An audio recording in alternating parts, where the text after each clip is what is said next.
પ્રેરણાત્મક ભાષણ વિચારોની શક્તિ।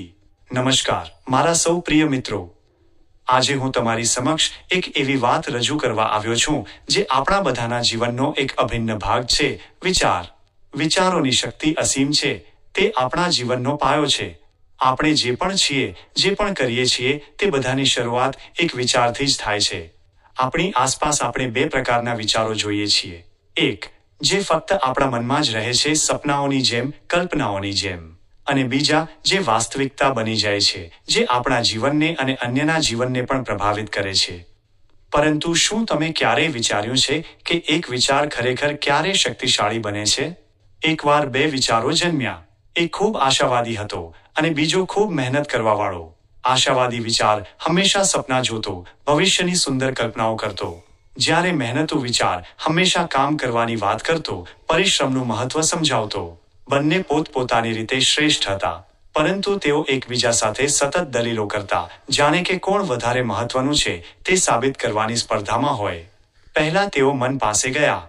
મન બોલ્યું, તમે બંને મારી અંદર જન્મો છો। હું તમારા બંનેનો આધાર છું। તમે તમારી જગ્યાએ સાચા છો। પછી તેઓ હૃદય પાસે ગયા। હૃદય બોલ્યું, હું અનુભૂતિનો પ્રવાહ છું। જે વિચાર મને સ્પર્શે છે તે લાગણી બની જાય છે। તમે બંને મારી અંદર જ ખાસ છો। છેવટે તેઓ આત્મા પાસે પહોંચ્યા। આત્માએ ખૂબ જ ઊંડાણપૂર્વક કહ્યું, તમારી શક્તિ એમાં નથી કે કોણ શ્રેષ્ઠ છે। તમારી સાચી શક્તિ તો એમાં છે કે તમે કેટલા લોકોને પ્રેરિત કરો છો। જે વિચાર કાર્યમાં પરિવર્તિત થાય છે તે જ ખરા અર્થમાં અમર બને છે। આ વાર્તા આપણને એક ખૂબ જ મોટો પાઠ શીખવે છે। સપના જોવું કે સારા વિચારો કરવા એ ખૂબ જ સારી વાત છે। આપણે બધા ઈચ્છીએ છીએ કે સમાજ બદલાય, કે દેશ પ્રગતિ કરે। આપણે પોતે પણ સારા માણસ બનવાના વિચારો કરીએ છીએ। પરંતુ જો આ વિચારો ફક્ત આપણા મનમાં જ રહેશે તો શું તે સમાજને બદલી શકશે? શું તે આપણા જીવનમાં કોઈ પરિવર્તન લાવી શકશે? ના।